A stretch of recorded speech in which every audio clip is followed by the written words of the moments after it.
trade zones are places where companies, big companies can come and invest and they can take massive profits out.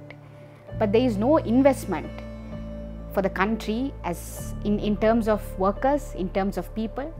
And there is no investment in terms of how do we develop human beings and workers for a future Sri Lanka. So that has been the problem with the free trade zones all along, and the pandemic just exposed it. And if you generally see the situation, an average wage is around 26,000. This is BOI official mentioned it last year in an NLAC meeting. So that is the average wage. Sexual harassment is the norm. Living conditions are very bad. For instance, they still live in line houses, several workers share one toilet, groundwater is polluted, so that also causes issues. And health and safety protections also not there. So that was the status quo, that was the situation when the pandemic broke out. So as soon as the pandemic broke out, what we noticed was that the most vulnerable segment in the vulnerable segment, that is the manpower workers, they were the first to lose jobs. And you would see where they would go to places like Avarivatta and they would wait there and no one would come to pick them up for their day's job. So you found workers surviving on plain tea for several days. You found workers not being able to send any money back to their families. And you found workers stranded in several places, including boarding houses, because of the pandemic. So what the pandemic actually did was it exposed the already broken and fragmented structure, social and economic structure, which is the free trade zones.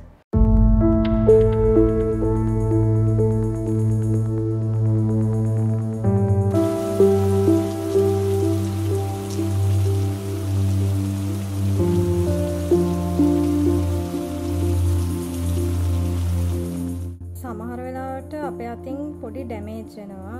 ඒ වෙලාවට target එක දෙන්න අමාරුයි. Damage එක ලිහලා ආයෙ මහන්න ඕන නිසා. ඒ වෙලාවට බුරෝ වගේ වැඩ කරන්න එපා, හරක් වගේ වැඩ කරන්න එපා කියලා බනිනවා. පිරිමි හැට නම් ඊට වඩා නරක විදිහට බන්නව මට මෙතන කියන්න අමාරුයි. එහෙම බැන්නහම සමහර වෙලාවට සේවකයෝ HR එකට ගිහින් කියනවා. HR එකේ අය සුපර්වයිසර්ස්ගේ පැත්ත තමයි කොහොමත් ඉන්නේ. සේවකයන්ගේ පැත්ත ගන්න නැහැ. ඒ වගේමයි ලන්ච් එක ලඟ වෙනකොට ටාගට් එක මහගන්න බැරි වුණොත් සුපර්වයිසර්ස් ඇවිල්ලා අපිට කෑ ගහනවා ලන්ච් එකට යන්න නැතුව හරි ටාගට් එක කොහොම හරි මහන්න කියලා. එතකොට සමහර ගෑනුමයි බයට ටාගට් එක කරන්න ඕන නිසාම ලන්ච් එකට යන්නේ නැහැ. ටී ටයිම් යන්නේ නැහැ, වතුර ටිකක්වත් බොන්නේ නැහැ. ඉතින් ඒ නිසා සමහර අය අසනීප වෙනවා. වැඩ කරද්දි ටාගට් එකක් තියෙනවනේ. ටාගට් එක තියෙනකොට ටාගට් එක මහන්න හින්දා ළමයි ටාගට් එක තමයි ටාගට් එකේ සිහියන් ඉන්නේ. වතුර ටිකක් බොන්න වෙලාවක් නැහැ, টয়ලට් යන්න වෙලාවක් නැහැ. එහෙම වුණාම අර වතුර බෝතලේ ළඟ තිබුණත් ඒක අරගෙන බොන්න වෙලාවක් නැහැ. අර කෑල්ල මහන සිහියෙන් තමයි ඉන්නේ. ඒ ටික මහලා ඉවර වුණාම තමයි ලන්ච් එකට ගිහිල්ලත් වතුර උගුරයි බොන්නේ. ටක් ගාලා විනාඩි 5න් ලන්ච් එකට ගියා, කෑවා, ඇවිල්ලා වතුර උගුරක් බිව්වා, අරක දඩපිටි ගාලා මහන. In the export processing zones, workers are not organized, and almost I would say 95%, informally speaking, workers are not unionized. It's a very fragmented situation in the free trade zones.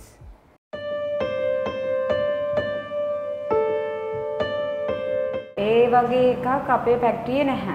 හේතුව තමයි මේ කියන්නේ සාමාන්‍යයෙන් ඒ වගේ ගෲප් එකක් add වුණාම ඒගොල්ලෝ අර කරන්නේ එතනින් ඇඩ් වෙන ළමයි ටික අස් කරනවා.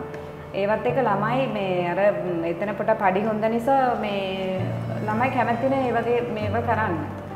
නමුත් සමහර ළමයි නෝ තනියම මේ වගේ වැඩ නිකම්මට හරි ඕක ප්ලෑන් එකක් කරනකොට ඒක දැනගෙන ඒ ළමයි කෙලිම අස් කරලා දානවා. තියෙනවා නම් හොඳයි. මොකද ගොඩාක් ප්‍රශ්නවල තියෙනවා. මේ ඒ ප්‍රශ්න වලට අපිට සමහර වෙලාවට මුහුණ දෙන්නම බැරුව තියෙනකොට අපිට ඒ වගේ එකක් තියෙනවා නම් අපි ඒ යාළුවගේ මාර්කෙන් ඒ ප්‍රශ්න අපිට එළියට දාන්න පුළුවන්. නැත්නම් ඉතින් බැහැනේ. ඉතින් අපි ඒ ප්‍රශ්න ඇතුළට දාගෙන එතන කියන්න කෙනෙකුත් නැහැ. කියන්න ඉතින් කිව්වොත් පිළිගන්නත් නැහැ. මාස 3-4කට කලින් අපිට සාමාන්‍යයෙන් උදේ 7ට පටන් ගන්න 6ට තමයි ඕප් වෙන්නේ. 5ට ෆැක්ටරි ඕප් නම් අර 5 එකක් අපිට OT.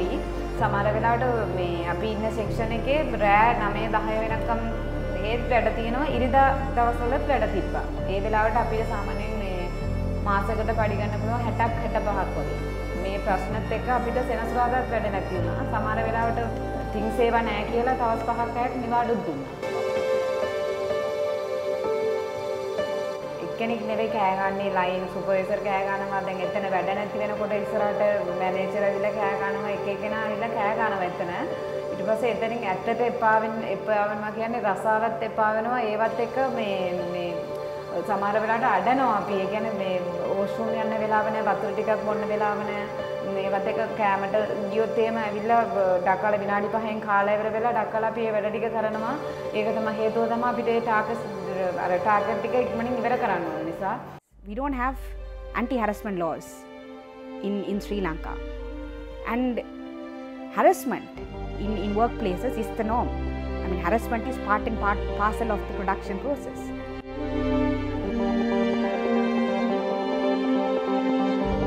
When the pandemic happened, as we all know now, the factories were saying we don't have business, so we don't have money to pay wages.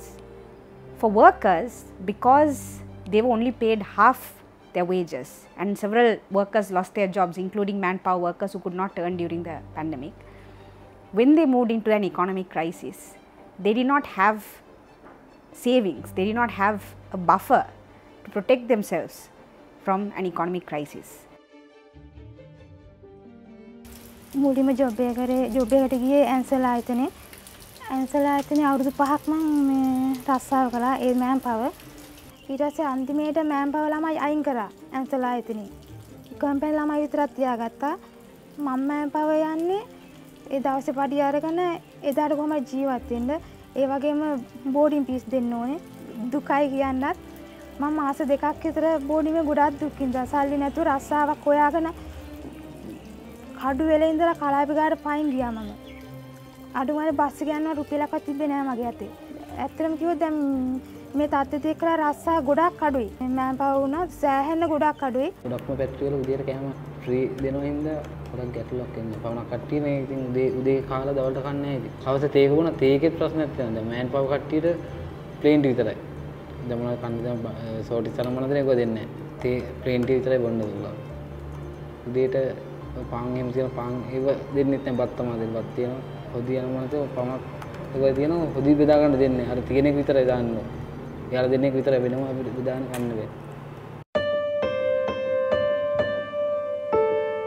When we see how labor is extracted from workers, it's not humanly possible for a human being to work sometimes 16-17 hours per day, go back home, not have proper food to eat because of the economic crisis, then come back the next day, eat bad quality food in which factories give, and then go back home. So the cycle continues.